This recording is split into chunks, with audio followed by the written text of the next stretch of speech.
President Donald Trump is now speaking to reporters. He's also signing some new executive orders as well. And he is joined by Elon Musk and his son in his office this time. So let's go ahead and listen in. And we're going to be signing a very important deal today. It's DOGE. And I'm going to ask Elon to tell you a little bit about it and some of the things that we found, which are shocking. Billions and billions of dollars in waste, fraud, and abuse. And I think it's very important. And that's one of the reasons I got elected. I said, we're going to do that. Nobody had any idea it was that bad, that sick, and that corrupt. And it seems hard to believe that judges want to try and stop us from looking for corruption, especially when we found hundreds of millions of dollars worth, much more than that, in just a short period of time. And we want to weed out the corruption. And it seems hard to believe that a judge could say, we don't want you to do that. Well, so maybe we have to look at the judges, because that's very serious. I think it's a very serious violation. I'll ask Elon Musk to say a few words, and we'll take some questions. Elon, go ahead. Sure. So at a high level, if you say, what is the goal of DOGE, and I think a significant part of this of presidency is to restore democracy. This may seem like, well, aren't we in a democracy? Well, if you don't have a feedback loop, okay, we'd have to, if you sorry. So, tell you, gravitas can be difficult sometimes. If there's not a good feedback loop from the people to the government, and if you have rule of the bureaucrat, if the bureaucracy is in charge, and then what meaning does democracy actually have? If the people cannot vote and have their will be decided by their elected representatives in the form of the president and the Senate and the House, then we don't live in a democracy, we live in a bureaucracy. So it's incredibly important that we close that feedback loop, we fix that feedback loop, and that the public's elected representatives, the president, the House, and the Senate, decide what happens, as opposed to a large unelected bureaucracy. This is not to say that there are good people who are in the federal bureaucracy, but you can't have an autonomous federal bureaucracy. You have to have one that is responsive to the people. That's the whole point of a democracy. And if you looked at this, if you looked at the founders today and said, what do you think of the way things have turned out? Well, we have this unelected, fourth unconstitutional branch of government, which is the bureaucracy, which has, in a lot of ways, currently more power than any elected representative. And this is not something that people want, and it does not match the will of the people. So it's just something we've got to fix.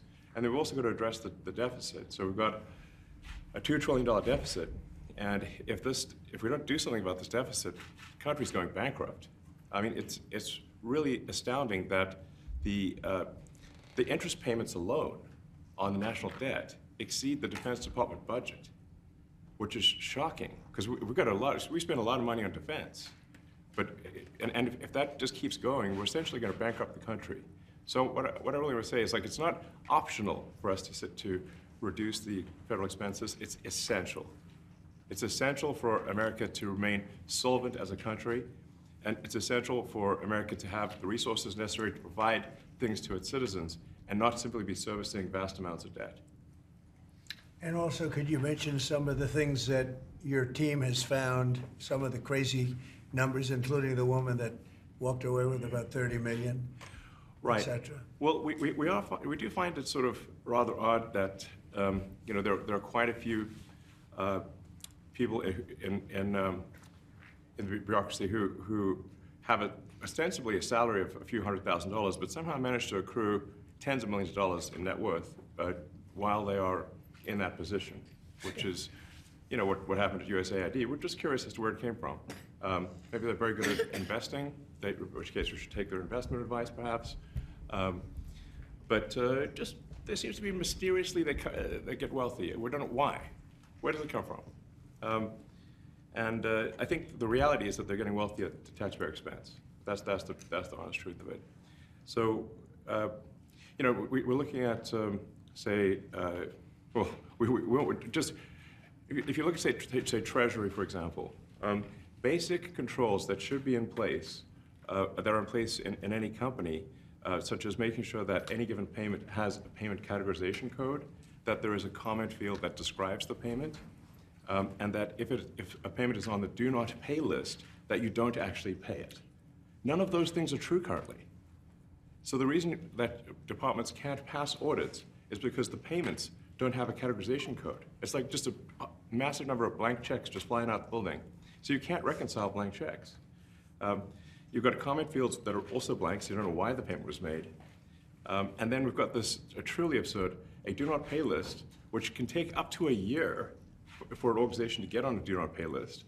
And this, we're talking about terrorist organizations, we're talking about known fraudsters, known aspects of waste, known things that do not match any congressional appropriation, can take up to a year to get on the list, and even once on the list is not used. It's mind-blowing. So what we're talking about here, we're really just talking about adding common sense controls that should be present, that haven't been present. So you say, like, well, how could such a thing arise? That seems crazy. When you understand that really everything is geared towards complaint minimization, so then you understand the motivations. So if people receive money, they don't complain, obviously. But if people don't receive money, they do complain. And the fraudsters complain the loudest and the fastest. So then when you understand that, then it makes sense. Oh, that's why everything they approve all the payments at Treasury. Because if you approve all the payments, you don't get complaints. But now we're saying that, no, actually, we are going to complain. If money is spent badly, if your taxpayer dollars are not spent in a sensible and frugal manner, then that's not okay. Your tax dollars need to be spent wisely on things that matter to the people. I mean, these things, like, it's just common sense. It's not